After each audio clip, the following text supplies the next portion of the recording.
Hello friends, स्वागत है आप सभी का हमारे YouTube channel marshals academy Narnaul पर। हम इस चैनल पर आप लोगों को डिलीवर कर रहे हैं कंप्यूटर की एक सीरीज़, जिसमें हमारे 2 वीडियो ऑलरेडी अपलोड कर चुके हैं। ये तीसरा वीडियो है। पहली वीडियो में हमने कंप्यूटर हार्डवेयर के बारे में, मदरबोर्ड के कुछ पार्ट्स के बारे में हमने एक्सप्लेन किया था और जो एग्ज़ाम पॉइंट ऑफ व्यू से इम्पोर्टेंट क्वेश्चन हैं उनके बारे में बताया था। दूसरी वीडियो में हम आपको बता पाए कि जिसमें एमएस ऑफिस में जो मेजर पार्ट आपका वर्ड, उसमें किस तरीके से आप काम सीख सकते हो और एग्ज़ाम पॉइंट ऑफ व्यू से कौन कौन से क्वेश्चंस इंपॉर्टेंट हैं उन सबको हमने डिस्कस किया। अब तीसरी वीडियो में हम चलो देखते हैं ऑपरेटिंग सिस्टम क्या होता है, ऑपरेटिंग सिस्टम से रिलेटेड क्या क्या क्वेश्चंस एग्ज़ाम्स में पूछे जाते हैं, चाहे वो आपका एचएसएससी का एग्ज़ाम हो, चाहे स्टेट सीटेट का एग्ज़ाम हो, चाहे वो RSCAT का एग्ज़ाम हो, चाहे HSCAT का हो, चाहे हार्ट्रॉन का हो, या किसी भी तरह का एग्ज़ाम हो जिसमें दिल्ली पुलिस लगा लो या जो भी आपका एयरफोर्स वाई ग्रुप, जिसमें 1-2 क्वेश्चन पूछ लिए जाते हैं, तो उससे रिलेटेड क्या क्या क्वेश्चन पूछे जाते हैं वो हम यहाँ पे डिस्कस करेंगे और बहुत ही अच्छे तरीके से आपको यहाँ पे समझाने की कोशिश की जाएगी। आपको किसी तरह की कोई दिक्कत आती है तो हमारे कमेंट बॉक्स में आप कोई भी डाउट पूछ सकते हो। मेरा नंबर भी स्क्रीन पे अवेलेबल रहेगा, आप फ़ोन कर सकते हो।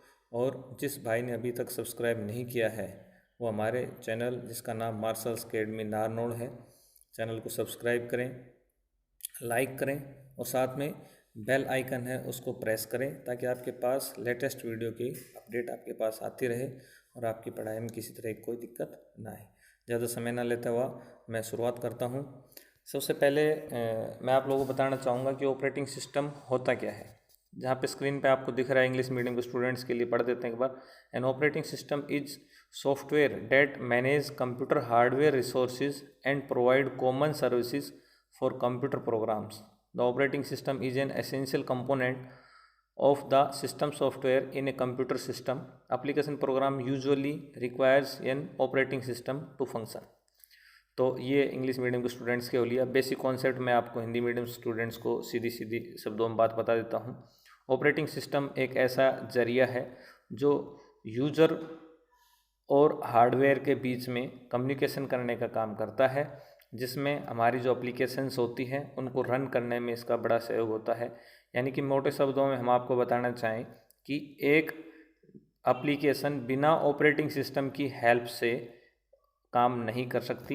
यहाँ पे मैं आपको स्क्रीन पे दिखाना चाहूँगा कि जिस तरीके से हमने दिखा रखा है, यूज़र क्या करता है, एक एप्लीकेशन को ओपन करने की कोशिश करता है। एप्लीकेशन क्या करती है, ऑपरेटिंग सिस्टम से जाके बात करती है। ऑपरेटिंग सिस्टम क्या करता है, हार्डवेयर से कांटेक्ट करता है। फिर ये प्रोसेस रिवर्स लाइन में चलता है। हार्डवेयर क्या करेगा, ऑपरेटिंग सिस्टम को बताएगा कि भाई हमने ये आपने जो चीज़ पूछी थी ये यहाँ पे है। ऑपरेटिंग सिस्टम एप्लीकेशन को बताएगा, उसको अलाउ करेगा कि आप आगे बढ़ सकते हैं और वो इन्फॉर्मेशन आपको एज ए यूज़र आपके पास में वो इन्फॉर्मेशन आपके पास चली जाएगी। तो ये एक प्रोसेस है जो हमने बताने की कोशिश की है। ये इजीली अंडरस्टैंडेबल है और मुझे लग रहा है कि आपको समझ में आया होगा कि बेसिक कॉन्सेप्ट क्या है। आगे की स्लाइड्स में इसके बारे में पूरा डीपली आपको बताएंगे। चलिए देखते हैं।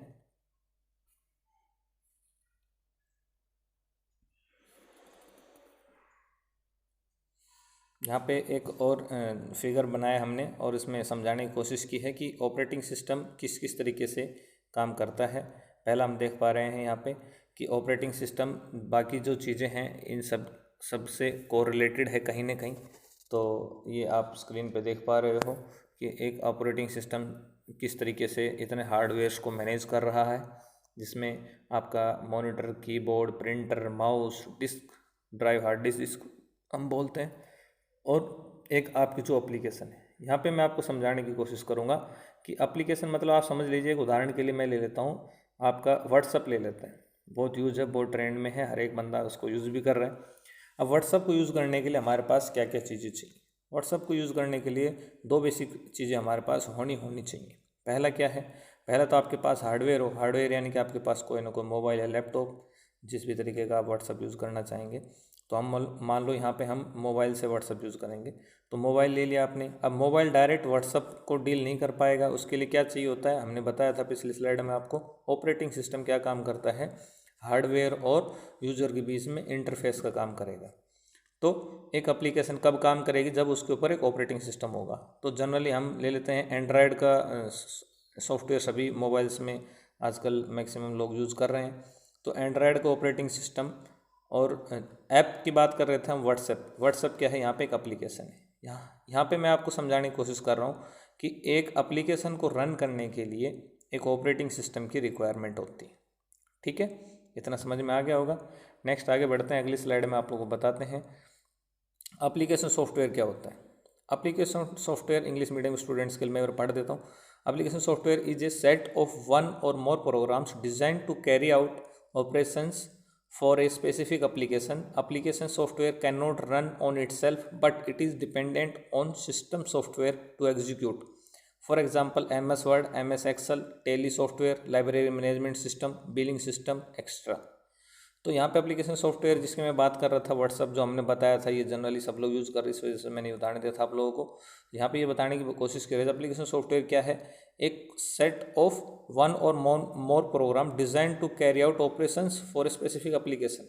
यानी कि एक सेट है किस चीज़ का, एक या उससे ज़्यादा प्रोग्राम को जिसके अंदर डिजाइन किया हुआ है, और क्या काम करता है, कोई स्पेसिफिक काम करता है, स्पेसिफिक एप्लीकेशन की तरह यूज़ होता है। जैसे व्हाट्सअप को हम डाटा शेयर करने के लिए यूज़ करते हैं, वीडियो कॉलिंग के लिए यूज़ करते हैं। तो इस तरीके से इसके अलग अलग ये इसके प्रोग्राम्स इसके अंदर डिज़ाइन किए गए हैं। और एप्लीकेशन सॉफ्टवेयर, इस तरह के सॉफ्टवेयर उदाहरण में हमें यहाँ पे MS word, MS Excel, tele software, ये नीचे उदाहरण आपको दिए हुए हैं। जिस पावर पॉइंट के थ्रू मैं आपको ये PPT दिखा पा रहा हूँ, ये भी क्या है, एक एप्लीकेशन का ही एक पार्ट है। तो MS ऑफिस एक एप्लीकेशन है और उसका सब पार्ट क्या हो गया, MS word, MS Excel. MS word को हमने पिछली स्लाइड में बताया था क्या बोलते हैं, word publishing software, spreadsheet software. तो MS एक्सेल को स्प्रेडशीट सॉफ्टवेयर हो गया, MS वर्ड का आपका वर्ड प्रोसेसिंग सॉफ्टवेयर हो गया, MS पावर पॉइंट का प्रेजेंटेशन सॉफ्टवेयर हो गया, और MS एक्सेस को क्या बोलते हैं, डाटाबेस मैनेजमेंट सॉफ्टवेयर। ये चारों ही लाइन जो मैंने आपको बताई हैं ये बहुत इंपॉर्टेंट हैं, ये बहुत बार एग्जाम में पूछी जा चुकी हैं, इसका थोड़ा आप नोट कर लेना। नेक्स्ट चलते हैं operating system term and concept. तो ऑपरेटिंग सिस्टम के टर्म्स और कॉन्सेप्ट क्या क्या हैं, मतलब इसके अंदर क्या क्या चीज़ें होती हैं जिनके बारे में हमें पता होना चाहिए, जो कि एग्जाम पॉइंट ऑफ व्यू से बहुत इंपॉर्टेंट है। पहले बात करते हैं हम वर्जन की। वर्जन क्या है, मैं इंग्लिश स्टूडेंट्स के लिए रिपीट कर देता हूँ। Version, a particular version of a piece of a software normally described by a number which tells you how new the product is in relation to other versions of the product। Basically क्या है, version क्या है, एक update आप बोल सकते हो कि यदि हम पहली बार कोई सॉफ्टवेयर बनाते हैं तो हमने उसको, जैसे यहाँ पे हम विंडो के सॉफ्टवेयर की बात करते हैं, तो यदि हम विंडो के सॉफ्टवेयर की बात कर रहे हैं तो हमने विंडो का जो पहला सॉफ्टवेयर बनाया था उसका नाम विंडोज़ 1.01। तो इसी तरह से क्या है, उसके आगे वर्जन आते गए 2.03, 3.0, next window 95, next NT 4.0, next window 2000, next window ME millennium, next Windows XP, next vista, window 7, 8, 8.1, 10 और अभी विंडो 11, जैसा कि थोड़े दिन में आप लोगों को सभी के सामने देख पाएंगे। अभी विंडो 10 यूजुअली सब लोग यूज़ कर रहे हैं। तो इस तरीके से ये इसके वर्जन हो गए हैं। तो इस वर्जन से हमें क्या पता चलता है, जो पहले आपके जो सॉफ्टवेयर ऑपरेटिंग सिस्टम जो आप यूज़ कर रहे थे, इसको कुछ न कुछ इसके जो लूप होल्स बोलते हैं, तो टेक्निकल भाषा में जिनको बोल सकते हैं कि हैकर्स वगैरह के लिए, मान लो उन्होंने कोई ऐसा लूप होल ढूंढ लिया हो, कोई ऐसी चीज़ ढूंढ ली हो जिसके थ्रू वो हैकिंग कर सके, तो उन लूप होल को थोड़ा सा अवॉइड करने के लिए, उनको हटाने के लिए उसको कुछ अपडेट्स, पैच डिस्ट्रीब्यूट किए जाते हैं, जो भी कंपनी ऑपरेटिंग सिस्टम बनाती है। जैसे यहाँ पे मैं बात करूँ तो माइक्रोसॉफ्ट विंडोज़ की, तो माइक्रोसॉफ्ट पैच अपडेट वर्जन वगैरह उनके रिलीज़ करती है, उनको हम वर्जन ऑफ प्रोडक्ट के नाम से भी जानते हैं। Next, source. Computer operating system can be open source, means the OS can be examined and modified by the users, or they can be closed source, meaning users cannot modify or examine the code। यहाँ पे समझने वाली बात है कि आपका source के हिसाब से यदि हम देखते हैं तो दो टाइप के सोर्स होते हैं। पहला होता है ओपन सोर्स, दूसरा होता है क्लोज सोर्स। तो ओपन सोर्स में क्या होता है, आपके जो यूज़र हैं वो उसको मॉडिफाई कर सकते हैं, देख सकते हैं, उसमें अपने हिसाब से उसको अमेंड कर सकते हैं और ऑपरेटिंग सिस्टम को चला सकते हैं। दूसरा होता है क्लोज सोर्स। क्लोज सोर्स क्या होता है, क्लोज सोर्स क्या होता है, एक कंपनी जिसने उस ऑपरेटिंग सिस्टम को बनाया है वो अपने पास सारे राइट्स उसके अपने पास रखती है। उसको वो किसी को यदि मोटे शब्दों में बोलना चाहूँ तो उस ऑपरेटिंग सिस्टम को कोई एडिट करके अपने हिसाब से मॉडिफाई नहीं कर सकता। तो ये मेन चीज़ होगी जिसको हम सोर्स बोलते हैं। अब नेक्स्ट आता है network. A group of computers that have a communication link between them. Networks allow computers to share information and resource quickly and securely. तो एक ग्रुप ऑफ कंप्यूटर्स, एक कंप्यूटर्स का ग्रुप होता है जो आपस में जुड़ा होता है और एक कम्युनिकेशन करने के लिए इसको बनाया गया है। नेटवर्क क्या करता है, नेटवर्क के अंदर जो भी कंप्यूटर होंगे वो अपनी इंफॉर्मेशंस को शेयर कर सकते हैं। जो भी रिसोर्सेज हैं, जैसे कि एक प्रिंटर रखा है हमारे पास और 4 कंप्यूटर्स उसको कनेक्ट करके हम एक जगह से प्रिंट दे सकते हैं। तो ये सब नेटवर्क की वजह से हो पाता है। नेक्स्ट आपका GUI। ये GUI भी एक टर्म है जिसकी हम बात करें, ग्राफिकल यूज़र इंटरफेस। तो ग्राफिकल यूज़र इंटरफेस की हम बात करते हैं। नेक्स्ट स्लाइड में आपको इसके बारे में एक्सप्लेन करूँगा और इसके हिसाब से हम देखते हैं। तो पहले वाले जो ऑपरेटिंग सिस्टम थे हमारे पास, जो शुरुआती फेज़ में क्रिएट किए गए थे, वो क्या थे, मैक्सिमम कमांड बेस थे। उसमें हमें कुछ भी ओपन करने के लिए, कुछ भी देखने के लिए, कुछ भी मॉडिफाई करने के लिए ऑपरेटिंग सिस्टम से कमांड देनी पड़ती थी, कमांड विंडो से। और कमांड विंडो में सबसे बड़ा नुकसान ये था कि हर एक आदमी को वो ऑपरेट करना नहीं आता था। जिसको कमांड्स पता होती थी वही बंदा उस कंप्यूटर को ऑपरेट कर सकता था। लेकिन आज के दिन क्या है, ग्राफिकल यूज़र इंटरफेस, मतलब आपके पास ग्राफिकल फॉर्म में आपके डिस्प्ले पे सब कुछ चीज़ें अवेलेबल हैं। आपको माई कंप्यूटर देखना है, माई कंप्यूटर क्लिक कीजिए, उसके बाद आपके पास ड्राइव आ जाएंगे, CD ड्राइव में जिस भी ड्राइव को आपको खोलना है। जनरली C ड्राइव में सारे आपके एप्लीकेशंस वगैरह के डिटेल्स रहते हैं, जिसको नहीं खोलना चाहिए हमें। और D और E में बात करते हैं तो हमारे डेटा रहते हैं, जो भी हमें डेटा ओपन करके देखना है उसको ओपन करके देख सकते हैं। मतलब ग्राफिकल यूज़र इंटरफेस क्या है, यूज़र फ्रेंडली है और यूज़र्स के लिए ईजीली यूज़ करने के लिए सारी चीज़ें बनाई गई हैं। जो कि जो कमांड लाइन इंटरफेस CLI जिसको बोलते थे, एग्जाम में दोनों ही फुल फॉर्म बहुत बार पूछी गई है, CLI और दूसरा आपका GUI, कमांड लाइन इंटरफेस और ग्राफिक यूज़र इंटरफेस। तो एग्जाम पॉइंट ऑफ व्यू से जो यहाँ पे क्लियर हो गया। नेक्स्ट आगे बढ़ते हैं। अगली टर्म क्या आती है, 32 bit operating system. 32 bit operating system क्या होता है, an operating system that runs on a 32 bit processor. यहाँ पे सोचने वाली बात यह है कि 32 बिट प्रोसेसर, पहले हमारे पास 8 बिट के प्रोसेसर, उसके बाद में 16 बिट के, फिर 32 बिट के, अब 64 बिट के और उसके बाद में 128 बिट के। इस तरह से हमारे पास ये प्रोसेसर्स का, यदि हम वर्जन्स की बात करें तो ये प्रोसेसर्स के वर्जन हो गए जो कि अपग्रेड होते गए समय के अनुसार। तो 32 बिट ऑपरेटिंग सिस्टम क्या होता है, अब 32 बिट प्रोसेसर जो रहता है उसमें 32 बिट ऑपरेटिंग सिस्टम ही काम कर सकता है। दूसरा कोई ऑपरेटिंग सिस्टम जिसकी मैं बात करूं उससे हायर वर्जन का ऑपरेटिंग सिस्टम, जैसे कि 64 बिट का ऑपरेटिंग सिस्टम 32 बिट के प्रोसेसर पे काम नहीं करेगा। हालांकि दूसरी बात ये है कि यदि इसमें हम 16 बिट के ऑपरेटिंग सिस्टम की बात करें जो 32 बिट प्रोसेसर में काम करना चाहे तो ईजिली काम करेगा, इसमें कोई दिक्कत वाली बात नहीं है। नेक्स्ट बात करते हैं 64 बिट ऑपरेटिंग सिस्टम की। 64 बिट ऑपरेटिंग सिस्टम क्या होता है, an operating system date can run on 64 bit processor. ये प्रोसेसर का मैंने वर्जन के बारे में आपको बताया कि इसमें प्रोसेसर के जो वर्जन के हिसाब से ऑपरेटिंग सिस्टम बनाए जाते हैं। तो ये जो 32 बिट और 64 बिट में प्रोसेसर्स में फ़र्क ये होता है कि 32 बिट के और 64 बिट के काम करने का तरीका टोटल डिफरेंट होता है। 64 बिट का जो आपके पास प्रोसेसर होगा उसके काम करने की क्षमता 32 बिट वाले से काफ़ी अच्छी होती है। और इस तरीके से ऑपरेटिंग सिस्टम भी 32 और 64 बिट के बनाए जाते हैं, उसके हिसाब से उनकी क्षमता बहुत ज़्यादा बढ़ जाती है। ये क्षमता को बढ़ाने के लिए ही हमने इस तरीके की एडवांस टेक्नोलॉजी को अपग्रेड करते चले जा रहे हैं। अब नेक्स्ट आपका x86, ये बहुत इंपॉर्टेंट है। x86 commonly use to refer the operating system intended to run on Intel processor.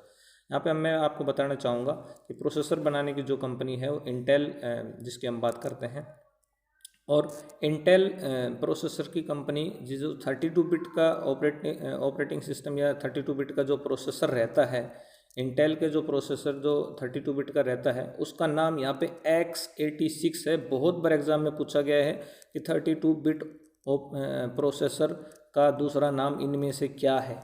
x86 बहुत इंपॉर्टेंट है, इसको आप लोग अपने नोटबुक में नोट कर सकते हो, बहुत इंपॉर्टेंट है ये। 32 बिट आपका प्रोसेसर है, उसका दूसरा नाम x86 है, जो कि आपका इंटेल का प्रोसेसर, ठीक है। नेक्स्ट हम चलते हैं x64। x64 क्या है? x64 is use to denote operating system that can run on 64 bit processor. ये क्या है? 64 बिट के प्रोसेसर के ऊपर जो रन करे वो ऑपरेटिंग सिस्टम, ये बेसिकली 32 बिट का जो नेक्स्ट वर्जन है 64 बिट। नेक्स्ट चलते हैं स्टार्टिंग विंडोज़ एक्सपी। यहाँ पे मैं आपको एक्सपी के जो किस तरीके से स्टार्ट होता है, XP window 7, window 8, window 10, window 10 और 8 यदि हम बात करें तो विंडो 7 और एक्सपी से काफ़ी एडवांस हैं और उनके काफ़ी ग्राफिकल यूजर्स इंटरफेस के जो ट्रिक हैं काफ़ी चेंज कर दी गई हैं, लेकिन बेसिक चीज़ें कॉमन हैं, इस वजह से मैं आपको बेसिक तरीके से आपको यहाँ पे बता पा रहा हूँ। और इसके बारे में आगे बढ़ते हैं। Windows XP desktop used a graphical user interface, जैसा कि हमने डिस्कस कर लिया है। A graphical user interface is simply an additional part of a operating system that displays window and drop down menus and also enables you to drive your computer using a mouse. Basically वही चीज़ें जो मैं आपको बता रहा था, command line interface और graphical user interface में क्या फ़र्क है। इसमें क्या है, सारी चीज़ें आपको एक एडिशनल ऑपरेटिंग सिस्टम में एक एडिशनल डिस्प्ले विंडो के साथ में ड्रॉप डाउन मेनूज दी जाती हैं। बेसिकली आप माउस से स्टार्ट बटन पे क्लिक करते हो तो आपके पास सारा मेनू सामने आ जाता है, उसमें आपके पास जिस भी एप्लीकेशन आपको जाना है उसके आप डबल क्लिक करते हो तो सेम टाइम वो एप्लीकेशन स्टार्ट हो जाती है। तो ये ग्राफिकल यूजर इंटरफेस का ही आपका उदाहरण है। नेक्स्ट बात करते हैं द विंडोज़ डेस्कटॉप। डेस्कटॉप किस तरीके का आपका दिखाई देता है? यदि ये मैं डेस्कटॉप देखो तो ये एक्सपी का डेस्कटॉप दिखा रखा है, विंडो 7 का डेस्कटॉप भी कुछ इसी तरह का दिखाई देता है। और स्टार्ट बटन को प्रेस कर रहे हैं या फिर विंडो बटन को प्रेस करते हैं तो विंडो 8 का भी कुछ इस तरीके का आपको दिखाई देगा, लेकिन वो थोड़ा सा एडवांस है। तो यहाँ हालांकि यहाँ पे जो चीज़ें बता रखी हैं वो सारे ऑपरेटिंग सिस्टम में कॉमन है, जिसके बारे में अभी आपको बताता हूँ। आइकन्स दिए होते हैं, सबसे पहले आइकन्स वाला पार्ट पढ़ते हैं। आइकन्स क्या होता है? ये रिसाइकल बिन का है, माई डॉक्यूमेंट का है, माई कंप्यूटर का है, इंटरनेट एक्सप्लोरर का है, ठीक है। ये आइकन्स दिए होते हैं, इनको आइकन्स बोलते हैं। उसके बाद में डेस्कटॉप, ये आपका जो पूरा डिस्प्ले जो दिख रहा है ये आपका डेस्कटॉप कहलाता है, ठीक है। उसके बाद में स्टार्ट बटन, ये आपको यहाँ पे दिखाई दे रहा है, जैसे स्टार्ट बटन देख पा रहे हैं आप। उसके बाद quick launch tool bar, quick launch tool bar यहाँ पे रहते हैं आपको जो आपको जनरली ऐप जो आप यूज़ करते हो उसका आप यहाँ पे क्विक लॉन्च क्रिएट कर सकते हो। आराम से डबल क्लिक करते ही आप सेम टाइम आपको ज़्यादा स्टार्ट बटन दबा के एप्लीकेशंस में जाके ढूंढने की जरूरत नहीं है। उसके बाद टास्क बटन एरिया, ये आपको यहाँ पे दिखाई दे रहा है। कोई भी किसी भी तरह का आपका टास्क आपने मिनिमाइज वगैरह कर रखा हो तो आपके यहाँ पे वो आके मिनिमाइज शो करता है आपको। और ये नोटिफिकेशन एरिया है, आपके पास क्या अपडेट आ रखे हैं, नेटवर्क में कनेक्टेड हो नहीं हो, ये सारी चीज़ें आपको यहाँ पे दिखाई देती हैं। नेक्स्ट हम बढ़ते हैं using the task bar, the start menu use the start menu to launch programs. तो बेसिकली क्या है, टास्क बार में आपको क्या क्या चीज़ें होती हैं वो इसमें दिखाने की कोशिश गई है। जैसे कि मैंने आपको बताया कि भाई क्लिक ए पिन और रिसेंटली यूज एप्लीकेशन प्रोग्राम, जैसे कि सबसे ऊपर यदि हम देख पाते हैं तो रिसेंटली यूज़ प्रोग्राम होते हैं, उनके बारे में दिखाया जाता है कि ये आपने रिसेंटली यूज़ प्रोग्राम थे, आप दोबारा से उसी को यूज़ करना चाह रहे हो तो। उसके बाद में ये वो प्रोग्राम है जिनमें से किसी प्रोग्राम में आप काम करना चाह रहे हो, आप उसके ऊपर डबल क्लिक करके उसके ऊपर काम कर सकते हो, ठीक है। और यहाँ पे ऑल प्रोग्राम्स में क्लिक करते हैं तो कुछ हमारे पास और प्रोग्राम्स इसके अलावा भी पूरी एक लिस्ट आ जाती है जो कि डिस्प्ले में यहाँ पे नहीं दिख रही है। और उसके बाद click search at the bottom right to look for a program folder और फाइल। अभी यहाँ पे हम अपना सर्च ऑप्शन यहाँ पे दिया हुआ है, यहाँ पे आप अपना जिस भी एप्लीकेशन के बारे में सर्च करना चाह रहे हो यहाँ पे माउस से क्लिक करके और उसका नाम डालिए आपको, और एंटर बटन दबाने के बाद आप उन चीज़ों को सर्च कर पाएंगे। नेक्स्ट ओपनिंग ए प्रोग्राम। अब प्रोग्राम को हम किस तरीके से ओपन करेंगे ये इसके बारे में दिखा रखा है। यहाँ पे मैं बात कर रहा था माइक्रोसॉफ्ट पावर पॉइंट की बात करो या वर्ड की बात करो तो क्लियर कट यहाँ पे दिख रहा है। आल प्रोग्राम स्टार्ट में जाएंगे, सबसे पहले हम स्टार्ट में आपको आल प्रोग्राम दिखेंगे। आल प्रोग्राम में आपको ये सारी लिस्ट दिखेगी, MS ऑफिस, माइक्रोसॉफ्ट ऑफिस। उसके बाद माइक्रोसॉफ्ट ऑफिस में आपके पास ये ऑप्शंस आ गए हैं, टूल्स हैं, एक्सेस है, एक्सेल है, पावर पॉइंट है, पब्लिशर है और वर्ड 2003 या वर्ड 2007 या आपके पास वर्ड 2010 या जो भी है माइक्रोसॉफ्ट वर्ड 2019 अभी आ चुका है, MS ऑफिस 2019 आ चुका है। तो उस तरीके से इन ऐप को आप खोल के आगे बढ़ सकते हैं। नेक्स्ट है आपका ओपनिंग अनोदर एप्लीकेशन, आपका ये हो गया। नेक्स्ट है स्विचिंग बिटवीन टास्क, मतलब दो टास्क हैं उनके बीच में the task bar shows to open task. ये क्या करती है टास्क बार, दो टास्क आपको दिखा रही है।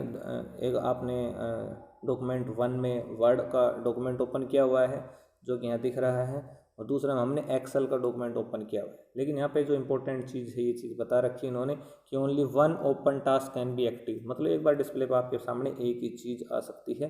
वो यदि पूरी डिस्प्ले पर आप उसको देखना चाह रहे हो, हालांकि हाफ डिस्प्ले पर उसको मिनिमाइज वगैरह करके दो को भी हम सेट कर सकते हैं, लेकिन यहाँ पे क्या है कि फुल डिस्प्ले पे देखते हो तो आपको एक बार एक चीज़ मिलेगी। नेक्स्ट आगे बढ़ते हैं। क्लोजिंग द एप्लीकेशन को क्लोज करने के लिए ये टॉप में आपको यहाँ पे क्रॉस का बटन दिया हुआ है, जैसा कि देख पाते हो। ये आपका XP विंडो 7 या विंडो 8 या विंडो 8.1 या विंडो 10 जो भी आपके ऑपरेटिंग सिस्टम होंगे, जिसकी भी विंडो आप देख रहे हो, कॉर्नर पे आपको क्लोज का बटन दिखाई देगा। बड़ा ही आसान है, कोई घबराने की बात नहीं है। नेक्स्ट बात करते हैं the notification area. Notification area में क्या क्या चीज़ें होती हैं मैंने आपको वर्बली थोड़ा बता दिया था। इसमें ये बता रहे content icons for specialize program that run in background newly install program में ऐड आइकन। तो इसमें जो आपके नए प्रोग्राम आपके को इंस्टॉल हुए हैं तो वो उनका आइकन यहाँ पे दिखाई देता है। आपने कंप्यूटर आपका नेटवर्क में कनेक्टेड है तो दिखाई देता है, नेटवर्क में कनेक्टेड नहीं है तो इस तरीके से क्रॉस दिखाई देता है। यहाँ पे आपका स्पीकर का और या वाईफाई वगैरह का वॉल्यूम वगैरह का ये आपका आइकन हो गया, सॉरी, और ये चार्जिंग का पॉइंट आपको दिखाई दे रहा है। तो बेसिकली इसको बोलते हैं नोटिफिकेशन एरिया। नेक्स्ट हम आगे बढ़ते हैं। Contains an icon display of the computer system clock. Notification area दो दूसरे बता रहे हैं भाई कहाँ पे क्या क्या चीज़ें हैं। अब हम कॉर्नर में देखे थे, लास्ट वाले स्लाइड में देखते हैं हम, हमारे पास यहाँ पे जो टाइमिंग दिया हुआ है इसके ऊपर हम यदि क्लिक करते हैं तो आपके पास अगली विंडो क्या आएगी उसके बारे में बता रखा है, क्या क्या चीज़ें हैं हम उनको सेट कर सकते हैं। Contains an icon display the computer system clock.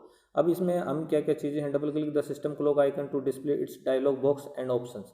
ये क्या बोल रहा है कि जिस भी चीज़ को आपको ओपन करना है उसको डबल क्लिक कीजिए, आपको दिखाई देंगे। और यहाँ पे मैं देख पा रहा हूँ डेट और टाइम को सेट कर सकते हैं, टाइम जोन को सेट कर सकते हैं और इंटरनेट के टाइम को सेट कर सकते हैं। हमारे जो कॉर्नर में जो टाइमिंग दिखाता है कंप्यूटर में उसको सेट कर सकते हैं। ये सारी चीज़ें हैं, बेसिक चीज़ें हैं, मैक्सिमम बच्चों को पता होगा, लेकिन जो बहुत बिल्कुल बिगनर है, स्टार्टिंग में ये चीज़ें सीख रहा है, उसके लिए ये नई चीज़ हो सकती है। बाकी कॉमन चीज़ें हैं, कोई बड़ी चीज़ नहीं है ये। आगे बढ़े हैं। Setting task bar properties. अब टास्क बार की प्रॉपर्टीज़ वगैरह को हम सेट कर सकते हैं और जिसमें हम देख पाते हो कि क्या क्या चीज़ें आपको दिखाई देंगे। लॉक द टास्क बार, जैसा कि मैं आपको दिखाऊं, यहाँ पे आप पढ़ पा रहे होंगे। Lock the task bar, auto hide the task bar, keep the task bar on the top of other window, group similar button और शो क्विक लॉन्च। ये सारी चीज़ें हैं। यदि आप इसको टास्क बार में रखना चाहते हो तो इन आइटम्स को हम चेक कर लेते हैं, यानी कि यहाँ पे आपको ग्रीन कलर का सिलेक्टेड का ऑप्शन दिखाई देगा और जिनको नहीं करना है आप उनको हटा सकते हैं। तो जैसे आप right click on empty area on task bar then left click properties, तो जैसे आप राइट क्लिक करोगे आपको ये वाला विंडो दिखाई देगा और लेफ़्ट क्लिक प्रॉपर्टीज करोगे तो आपको ये पूरी चीज़ें सारी चीज़ें एक साथ दिखाई देंगी। इनको अपने हिसाब से, अपनी ज़रूरत के हिसाब से हम ऐड और हटा सकते हैं, कोई दिक्कत वाली बात है नहीं। नेक्स्ट आगे चलते हैं। Turning off the computer. To shut down the computer click the start button and then click turn off computer, choose the desired option. ये बेसिकली बहुत नॉर्मल सी चीज़ है। आपको बता रहे हैं कि इसमें कंप्यूटर को शट डाउन करने के लिए आपको स्टार्ट बटन के साइड में ही आपको ऑप्शंस दिखाई देंगे और उस ऑप्शंस के हिसाब से मैं आपको पुरानी ये वाला जो ऑप्शन आपका है यहाँ पे आप देख पा रहे हो, turn off computer, log of computer, ये वाला ऑप्शन है आपका। ये ऑप्शन आपको दिखाई देगा शट डाउन करने के लिए। आपके पास यहाँ पे ऑप्शन है, आप लॉग ऑफ भी कर सकते हो, शट डाउन भी कर सकते हो। नेक्स्ट हम आगे बढ़ते हैं। अभी हम देखते हैं यहाँ पे जो आपका हिबरनेट का ऑप्शन और टर्न ऑफ और रिस्टार्ट, ये एग्जाम पॉइंट ऑफ व्यू से यहाँ पे एक क्वेश्चन बन रहा है, वो मैं आप लोगों को बता देता हूँ। यहाँ पे हम रिस्टार्ट की बात करते हैं तो आपके एग्ज़ाम में बहुत बार क्वेश्चन पूछा गया है कि वार्म बूटिंग क्या होती है, हॉट बूटिंग क्या होती है, और कोल्ड बूटिंग और हॉट बूटिंग में क्या फ़र्क है। तो यहाँ पे यदि हम बात करें कि यदि हम रिस्टार्ट करते हैं कंप्यूटर को तो उसको वार्म बूटिंग बोलते हैं।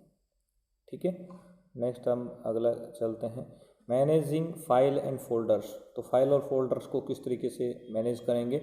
Windows usage a system of drive letters for different physical drives you have access to help organize your files. It is possible to create folders, also referred to as directories, to help divide and even subdivided the files stored within the various logical drives available. Finally, at the very end of this structure are the various files that we use. Basically बताने की कोशिश यहाँ पे ये की जा रही है, हिंदी मीडियम स्टूडेंट्स के लिए मैं बता देता हूँ। Windows uses a system of drive letters off for different physical drives you have access to. ये हमारी सी, डी और ई ड्राइव, जिसके बारे में मैंने पहले जिक्र किया था। सी ड्राइव में आपके ऑपरेटिंग सिस्टम से रिलेटेड फाइल्स होती हैं जिन्हें हमें टच नहीं करना चाहिए। डी, ई और एफ जो भी हमारे जितने पार्टीशन हमने बना रखे हैं उसके हिसाब से यदि मैं डी, ई, एफ की बात करता हूँ, वो बेसिकली एक हमारे पास डी ड्राइव में हम जाके काम करेंगे जहाँ जिसका जिक्र इस लाइन में किया हुआ है। उसके बाद हम बात करते हैं कि हमने डी ड्राइव में गए और हमें कोई फोल्डर बनाना है अपना, जिसमें वर्ड का, पावर पॉइंट का, एक्सेल का या फोटोज़ वगैरह के लिए, तो हम किस तरीके से उसके अंदर एक फ़ोल्डर क्रिएट करेंगे, जो कि इस लाइन में इसके बारे में डिस्कस किया गया है कि भाई हम अपने फाइल्स को ऑर्गेनाइज करने के लिए एक फ़ोल्डर को क्रिएट करते हैं।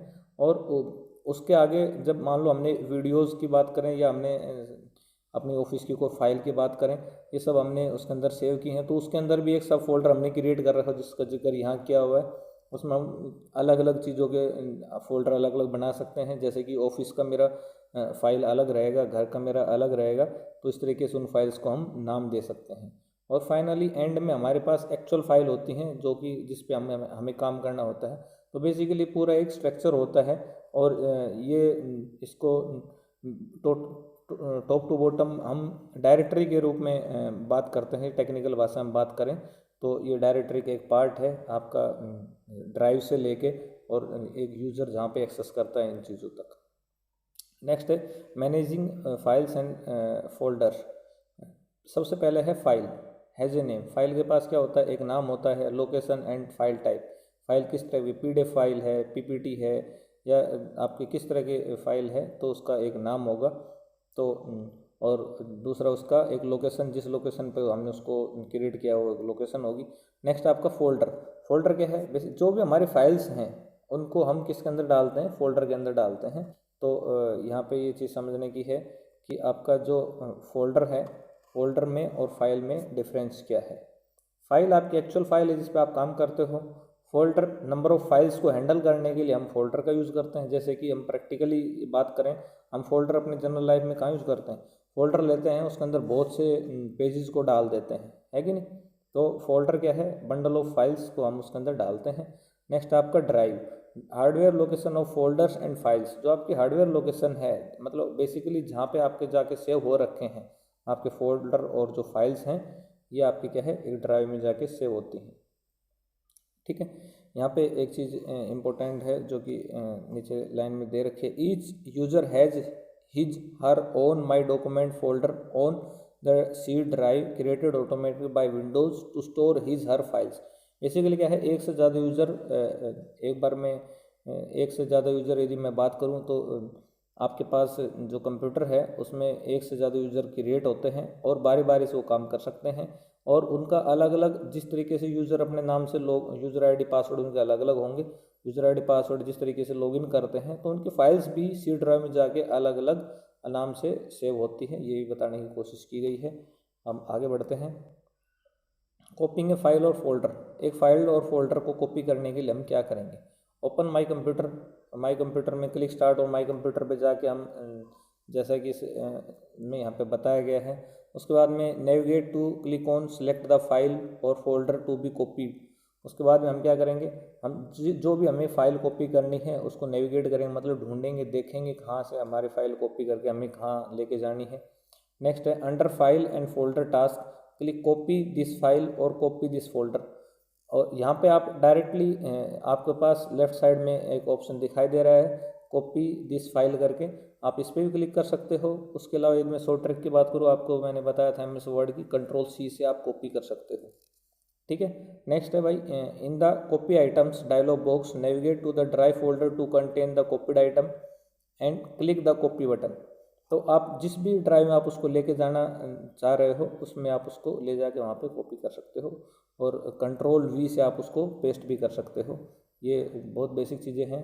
आगे बढ़ते हैं। डिलीटिंग ए फाइल और फोल्डर, एक फाइल और फोल्डर को डिलीट करना है तो हम क्या कर सकते हैं, वही हम सबसे पहले जो यहाँ पे दिखा रखा है कि स्टार्ट और माय कंप्यूटर पे जाएंगे, वहाँ पे आपको इस तरीके से आपकी जो फाइल है उसको नेविगेट करेंगे। फाइल को नेविगेट करने के बाद में आपको डिलीट करनी है तो यहाँ पे आपको डिलीट दिस फाइल करके ऑप्शन चेक कर सकते हो।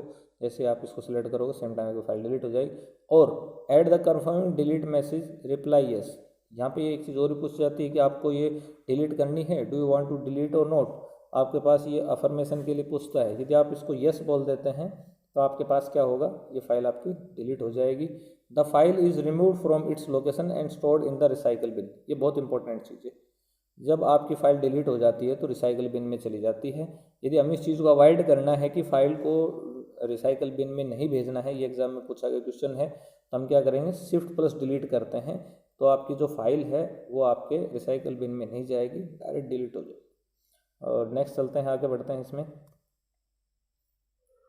सेलेक्टिंग मल्टीपल फाइल्स और फोल्डर्स, एक से ज़्यादा फाइल और फोल्डर को हम सेलेक्ट करने के लिए क्या क्या चीज़ों का यूज़ करेंगे, किस तरीके से इस चीज़ को आगे बढ़ाते हैं, देखते हैं।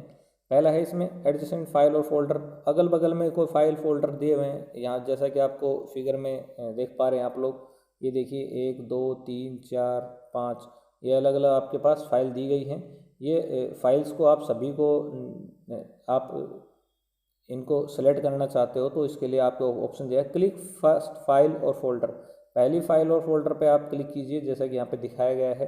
होल्ड डाउन द शिफ्ट की and click the last one. तो यहाँ पे क्या बोल रहा है ये कि आपको जितनी भी फाइल आपको सेलेक्ट करनी है, आप पहली फाइल पे क्लिक करने के बाद में आपको क्या करना है,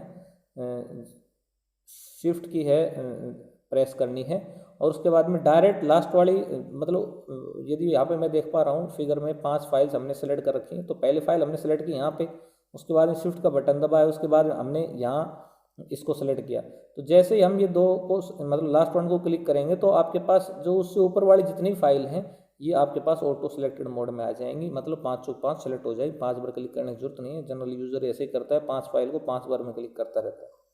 नेक्स्ट बात करते हैं कि भाई ठीक है, इसके बाद में ये हमने फाइल किस तरीके से, ये तो एडजस्टेंट फाइल थी, मतलब इसके बिल्कुल ये वाली अगल बगल की फाइलें थी। अब हम अगले वाले फिगर में क्या देख पा रहे हैं, एक फाइल हमें यहाँ करनी है, दूसरी यहाँ करनी है, तीसरी यहाँ करनी है, बीच में 2 छोड़नी है, उसके बाद में 3 और छोड़नी है, फिर लास्ट वन ये करनी है। इस तरह का सिलेक्शन करने के लिए हम क्या करेंगे, कंट्रोल बटन दबा के रखेंगे। पहली फाइल हमने जो सिलेक्ट की है उसका सेलेक्ट करेंगे, होल्ड डाउन द कंट्रोल की and click the desire file folder. और उसके बाद में आपके पास जितने भी आपको ये कंट्रोल बटन दबाने के बाद में आप क्या करोगे, जितनी फाइल आपको सिलेक्ट करनी है सब पे क्लिक करते चाहिए, सारी फाइल आपकी सिलेक्ट होती चली जाएंगी। ठीक है दोस्तों, नेक्स्ट आगे बढ़ते हैं। क्रिएटिंग ए फोल्डर, आपको फोल्डर नया क्रिएट करना है, यहाँ पे बिल्कुल क्लियर सा दिख रहा है। आप माई कंप्यूटर स्टार्ट में जाएंगे, माई कंप्यूटर जाएंगे, उसके बाद में आपको फोल्डर्स दिखाई दे रहा है यहाँ पर ऑप्शन, और उसमें आपको दिखा रहा है मेक ए न्यू फोल्डर। आप इसके ऊपर क्लिक कर सकते हो। न्यू फोल्डर जैसे आपको उसको डिफ़ॉल्ट नेम न्यू फोल्डर आता है, और ये इंपॉर्टेंट क्वेश्चन है डिफ़ॉल्ट नेम न्यू फोल्डर का। ये कोई हम फोल्डर क्रिएट करते हैं तो क्या नाम आता है, न्यू फोल्डर आता है। आप उसको अपने हिसाब से जो भी आपको नाम उसका चेंज करना है चेंज कर सकते हो, और एंटर के बटन दबाते हुए आपका नाम सेव हो जाएगा। नेक्स्ट आगे बढ़ते हैं। Using a recycle bin, recycle bin को हम किस तरीके से यूज़ करेंगे। Files folders deleted from removable storage are deleted permanently. ये बेसिकली क्या है, आपके पास जो सॉरी यहाँ मैं आपको ये दिखाना चाह रहा था, files folder deleted from removable storage are deleted permanently. जो आपके पास रिमूवेबल मीडिया है जैसे कि पेन ड्राइव वगैरह है, उनको आप कुछ भी चीज़ें डिलीट कर देते हो तो परमानेंटली आपकी डिलीट हो जाती हैं। Next, file folder deleted from a hard drive और are automatically send to the recycle bin. ये दूसरी चीज़ आपकी क्या होगी, आपकी हार्ड डिस्क से आपको कोई भी चीज़ आपको डिलीट करनी है तो आप क्या करेंगे, आप आपके रिसाइकल बिन में उन चीज़ों को जाकर दोबारा देख सकते हैं। जब तक कि मैंने आपको थोड़ी देर पहले बताया था, शिफ्ट प्लस आप डिलीट नहीं करते हो, शिफ्ट प्लस डिलीट नहीं करते हो जब तक आप अपने जितने भी आपने नॉर्मल डिलीट जो किए हैं फाइल्स आपके रिसाइकल बिन में रहेंगी, उनको आप वहाँ जाके और रिस्टोर भी कर सकते हो। Recovering a deletion, double click the recycle bin पे डबल क्लिक कीजिए, किस तरीके से उसको रिस्टोर करते हैं। Right click the desired item, जो आइटम आपको रिस्टोर करना है उसके ऊपर राइट क्लिक कीजिए और क्लिक रिस्टोर, और रिस्टोर का बटन वहाँ पे जो आया है उसको रिस्टोर को दबा दीजिए माउस से आपका। उसके बाद में एम्प्टी द रिसाइकल बिन को खाली करने के लिए क्या करेंगे, right click the recycle bin पे राइट क्लिक करेंगे। उसके बाद में जो बिन का जो आइकन है और क्लिक एम्प्टी रिसाइकल बिन, और वहाँ पे आपको ऑप्शन दिखाई देगा कि एम्प्टी रिसाइकल बिन को खाली कर दिया जाए। तो ये बहुत बेसिक चीज़ें हैं लेकिन बहुत इंपॉर्टेंट हैं, आप एग्जाम पॉइंट ऑफ व्यू से इम्पोर्टेंट हैं। दूसरा, यदि किसी ऑफिस वर्क के लिए आप चीज़ों को सीखना चाह रहे हो तो उस हिसाब से बहुत इंपॉर्टेंट है। नेक्स्ट है creating a shortcut. Create a shortcut on desktop for a file और फोल्डर। यदि हमें कोई फाइल फोल्डर है उसके लिए हमें शॉर्टकट क्रिएट करना है। मान लो कि मैं यहाँ पे बात कर रहा था कि आपने कोई फाइल ओपन की, फाइल और बार बार आप उसको फाइल ओपन करने के लिए आपको 3-4 ड्राइव से होते हुए आपको सब फोल्डर उसके लिए वहाँ पे आपको ढूंढते हुए जाना पड़ता है। आप मे भी जल्दबाजी में ये भी भूल गए होंगे कहाँ सेव किया था। तो आप क्या कर सकते हो, उसका एक आइकन आपके डेस्कटॉप पे आ जाएगा जो आप लास्ट काम कर रहे थे, और उस टाइम पे आप डबल क्लिक करोगे ऑटोमेटिकली उसी फाइल पे पहुंच जाओगे, जिसका आपको यहाँ पे इंग्लिश भाषा में समझाया गया है। Create a shortcut on desktop for a file और फोल्डर। ओपन माई कंप्यूटर को खोलेंगे। नेविगेट द डिजायर्ड फाइल और फोल्डर, जो फाइल फोल्डर का हमें आइकन डेस्कटॉप पे चाहिए उसके पास हम जाएंगे। Right click the desired file folder, right click करेंगे जो भी फोल्डर हमारा उसके ऊपर, और click send to and choose desktop, और हम सेंड टू का ऑप्शन जहाँ आता है वहाँ पे हम डेस्कटॉप चूज करेंगे तो आपके पास ये सीधा सीधा आपके पास डेस्कटॉप पे इसका आइकन आ जाएगा। अब उसको हटाना कैसे, delete a shortcut from the desktop, click and drag the shortcut to the recycle bin. जैसे आपने शॉर्टकट क्रिएट किया था, मान लो कि बहुत ज़्यादा हमने शॉर्टकट क्रिएट कर दिया, हमारा डिस्प्ले पूरा भर गया है और हमने जो काम जिस फाइल पर हम काम कर रहे थे वो फाइल हमें अभी चाहिए भी नहीं, तो हम उस शॉर्टकट को हम हटा सकते हैं। उस शॉर्टकट को हटाने के तरीके बताया गया आपको। जो शॉर्टकट आपने क्रिएट किया था उसको क्लिक कीजिए और ड्रैग करके रिसाइकल बिन में ले जाके छोड़ दीजिए, ऑटोमेटिकली आपकी सारी चीज़ें क्लियर होती चली जाएंगी। आगे बढ़ते हैं। कस्टमाइज द डेस्कटॉप को अपने हिसाब से हम कस्टमाइज़ कर सकते हैं। उसके अंदर क्या क्या चीज़ों को कस्टमाइज़ कर सकते हैं इनके बारे में यहाँ पे बहुत ब्रीफली बताया गया है। व्हाट कैन यू चेंज, हम क्या क्या चेंज कर सकते हैं, तो यहाँ पे बताएंगे आपको कि क्या क्या चीज़ें हैं जो इम्पोर्टेंट हैं। द थीम, सबसे पहले यहाँ पे डिस्प्ले प्रॉपर्टीज़ में आपको दिख रहा है, डिस्प्ले प्रॉपर्टीज़ की सेटिंग आपको कहाँ से मिलेंगी इसके बारे में मैं बता देता हूँ। आप राइट क्लिक इस पे करते हो डिस्प्ले पे तो आपको प्रॉपर्टीज़ का ऑप्शन वहाँ पे आपको दिखाई देगा सबसे नीचे डिस्प्ले प्रॉपर्टीज़ के नाम से, उसको क्लिक करोगे तो आपको डिस्प्ले की प्रॉपर्टीज़ के लिए आपका विंडो दिखाई देगी। और उसमें हम थीम्स, जैसे कि सबसे पहले आप देख पा रहे हो यहाँ पे थीम्स, उसके बाद डेस्कटॉप, उसके बाद स्क्रीन सेवर, उसके बाद अपीयरेंस, उसके बाद सेटिंग। तो ये चीज़ें हैं जिनको हम इसके अंदर चेंज कर सकते हैं। इसके बारे में ब्रीफली बताते हैं।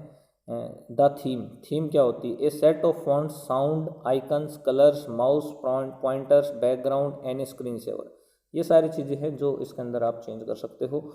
दूसरा है डेस्कटॉप बैकग्राउंड कलर और इमेज। डेस्कटॉप में क्या कर सकते हो, आपका बैकग्राउंड का कलर क्या है, जैसे कि यहाँ पे आप देख पा रहे हो बैकग्राउंड, यहाँ पे इसका वाइट कलर का बैकग्राउंड दिया है पावर पॉइंट में, और यहाँ डिस्प्ले पर आप देख पा रहे हो ये आपका ब्लैक कलर है, ठीक है। तो इस तरीके का डेस्कटॉप आपका कैसा दिखता है करके, उसका बैकग्राउंड आपका किस तरीके से होगा, the desktop background colour image हम यहाँ पे आपका चेंज कर सकते हैं। स्क्रीन सेवर क्या है, the screen saver its speed and its timing.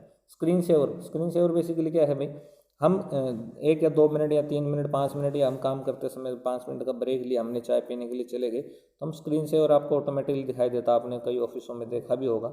तो उस टाइप का स्क्रीन सेवर हम यहाँ पे जाके अपना चेंज कर सकते हो। उसमें आप अपनी फ़ोटो या आपको अच्छी कोई सीनरी वगैरह, इसमें काफ़ी अच्छे आजकल ऑनलाइन फैसिलिटी दी गई है, इसमें बहुत अच्छे अच्छे इमेजेस रहते हैं, आप उनको डाल सकते हो। उसके बाद इसकी टाइमिंग होती है, ये कितनी 30 सेकंड के बाद आ जाने चाहिए या 1 मिनट के बाद या 2 मिनट 3 मिनट, ये आपकी चॉइस है, आपका डिपेंड करेगा टाइप ऑफ वर्क किस तरीके का, आप कितना ब्रेक क्या हिसाब किताब है, तो और कितनी देर के लिए स्क्रीन सेवर रहेगा, ये सारी चीज़ें इसके अंदर आप सेट कर सकते हो। Appearance setting, the desktop scheme, pre defined set of colours use in Windows menu title bar and system funds. Basically ये वो चीज़ें हैं, जैसे कि यहाँ पे आपका ये ब्लू कलर दिखाई दे रहा है, तो ये विंडो में आपका ये कलर आप चेंज कर सकते हो। तो ये सारी चीज़ें हैं, वो डेस्कटॉप स्कीम है, आप क्या क्या चीज़ें आपको अपने हिसाब से सेट करना चाह रहे हो।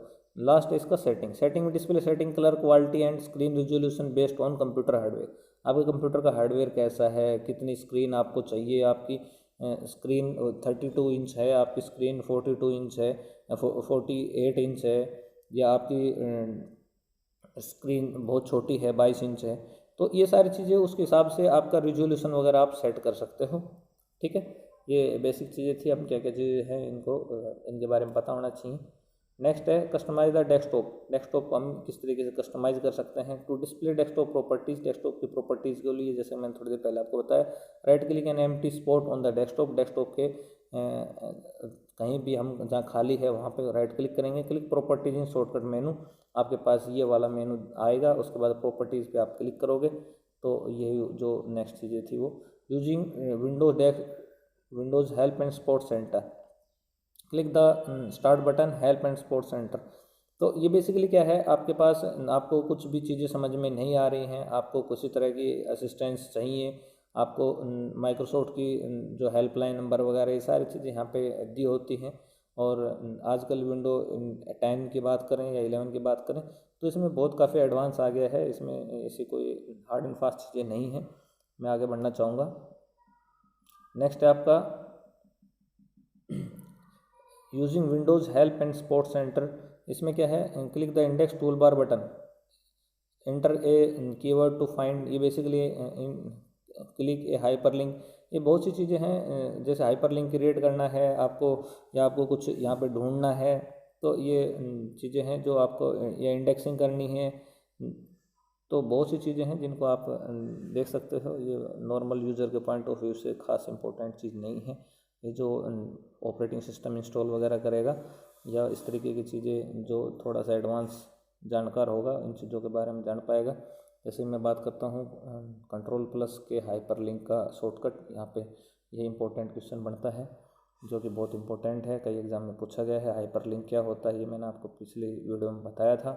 ब्लू कलर का आइकन होता है जो हमें एक वेब पेज से दूसरे पेज पे ले जाने के लिए एक लिंक देता है, बहुत अच्छी चीज़ है। नेक्स्ट आगे बढ़ते हैं। कस्टमाइज मॉनिटर सेटिंग, मॉनिटर की सेटिंग को हम किस तरीके से चेंज कर सकते हैं, और ये सारी चीज़ें आपको बताई गई है। तो इसमें देखते हैं, right click on empty spot in desktop, same आपके डेस्कटॉप में एम्प्टी स्लॉट है वहाँ पे जाइए, और उसके बाद में क्लिक द सेटिंग टैब में सेटिंग टैब में जाइए। उसके बाद में आपके पास रिजोल्यूशन है, click the drag and N1024x768, click okay. Basically ये आपका नॉर्मल यूजर्स, आप और हमारे जैसे नॉर्मल यूजर्स के लिए ये रिजोल्यूशन 1024x768 सही माना गया है।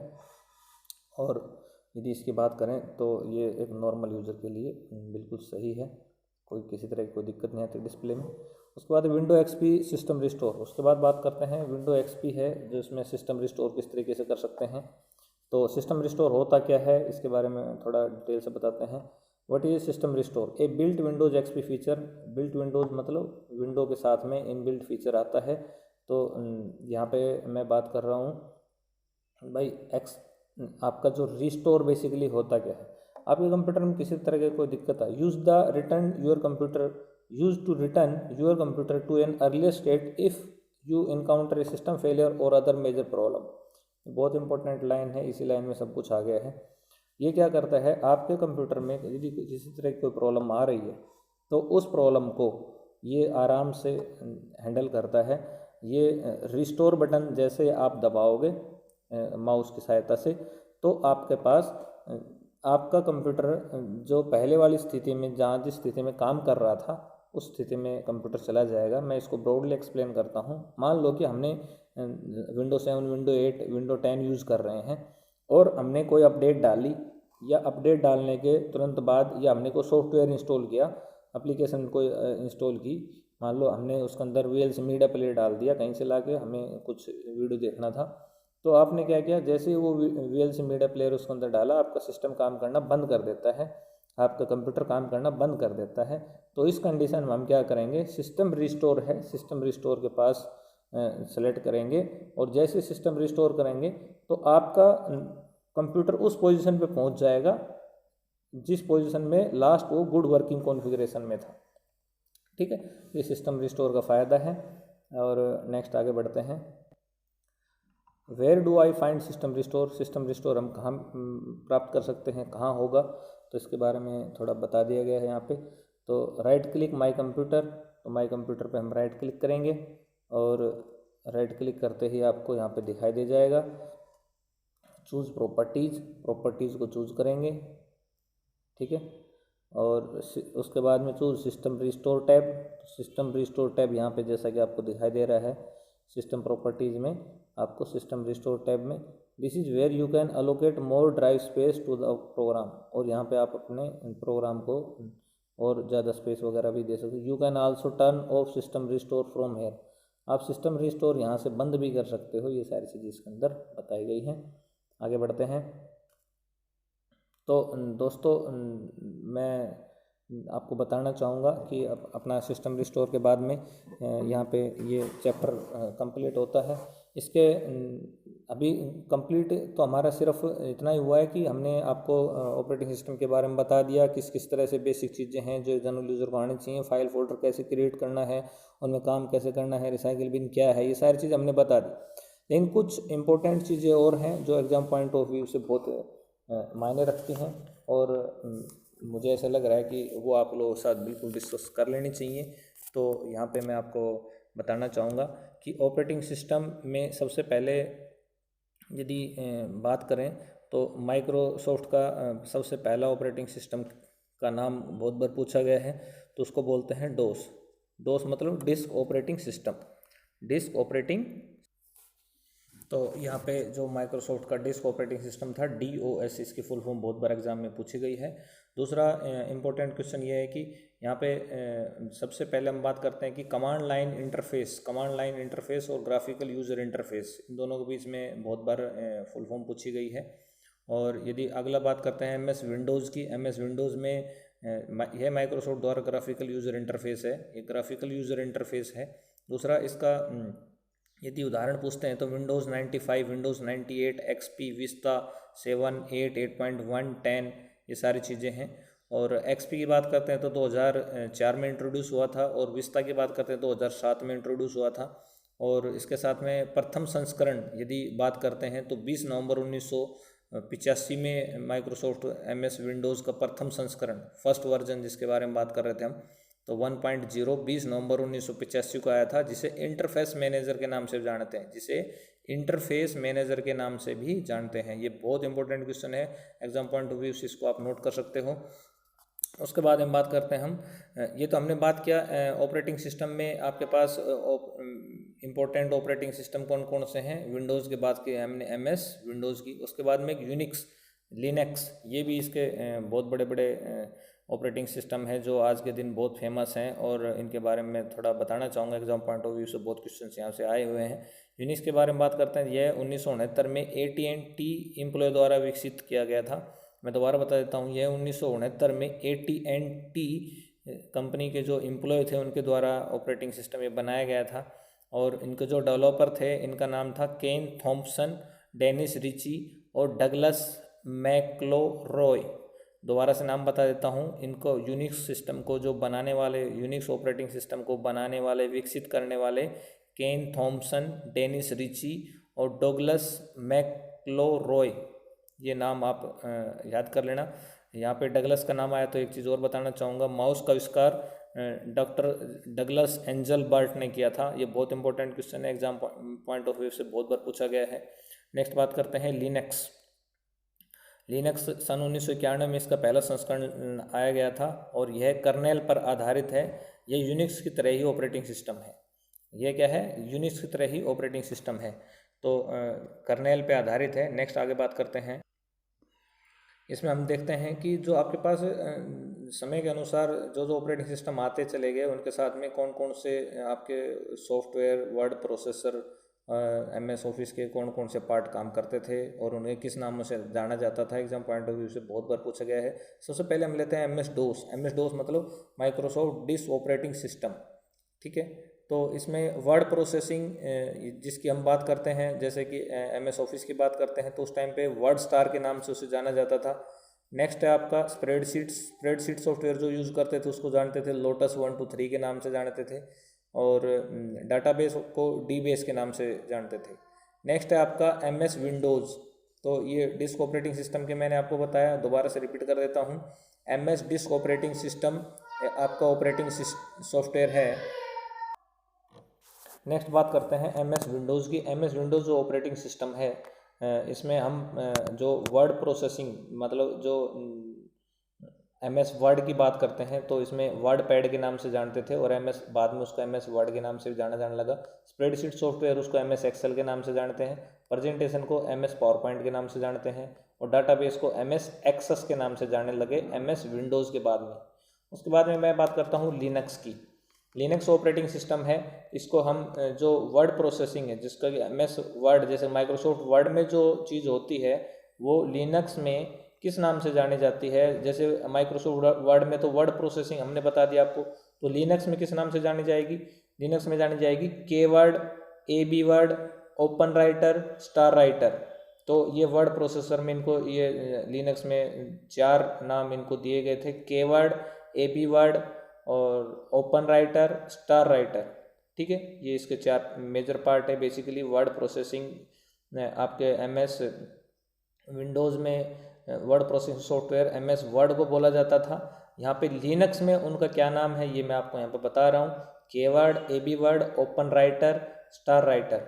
उसके बाद स्प्रेडशीट यानी कि एक्सेल हम बोलते हैं MS वर्ड में, MS ऑफिस में जो एक्सेल जिसका नाम दिया है, वहाँ पे लिनक्स में उसका नाम के स्प्रेड, ओपन CALC और स्टार CALC।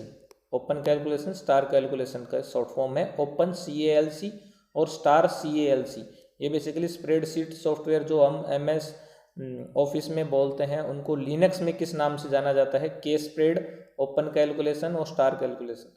नेक्स्ट आपका प्रेजेंटेशन सॉफ्टवेयर है। प्रेजेंटेशन सॉफ्टवेयर को हम पावर पॉइंट वगैरह के नाम से जानते हैं, ठीक है, प्रेजेंटेशन सॉफ्टवेयर MS ऑफिस में। लेकिन लिनक्स में ऑपरेटिंग सिस्टम है उसमें किस नाम से जानते हैं? के प्रीसेंटर, के प्रेजेंटर, के प्रेजेंटर PRESENTER, के प्रेजेंटर के नाम से जानते हैं, और स्टार इम्प्रेस के नाम से जानते हैं। नेक्स्ट है जो डाटाबेस है उसको लिनक्स में किस नाम से जानते हैं? डाटाबेस को लिनक्स में स्टार बेस ओराकल के नाम से जानते हैं, स्टार बेस ओराकल के नाम से जानते हैं, ठीक है दोस्तों। तो ये एग्जाम पॉइंट ऑफ व्यू से बहुत इंपॉर्टेंट क्वेश्चन थे। जिनने ये वीडियो आखिर तक देखी होगी उनको इसका पूरा फ़ायदा मिलेगा, और मुझे उम्मीद है कि आप लोग अपनी तैयारी अच्छे से कर रहे होंगे। अपने दोस्तों के साथ इसे शेयर कीजिए और लाइक कीजिए। किसी तरह कोई दिक्कत है, कोई दुविधा है, कोई प्रॉब्लम है तो आप मेरे नंबर पर कॉल कर सकते हो। मैं अपना नंबर हर एक जो थंबनेल है उसके ऊपर डाल के देता हूँ वीडियो पे, और यदि नंबर पे बात नहीं कर सकते हैं आप तो आप कमेंट में लिख के बता सकते हैं। आपकी हर तरह की प्रॉब्लम के बारे में कुछ न कुछ ज़रूर विचार किया जाएगा, और जो भी होगा हम आपके लिए कर पाएंगे, और किसी तरह की कोई दिक्कत नहीं आएगी आपको। एग्ज़ाम पॉइंट ऑफ व्यू से आप कोई टेंशन लेने की ज़रूरत नहीं है, और जुड़े रहिए, आगे बढ़ते रहिए। जय हिंद।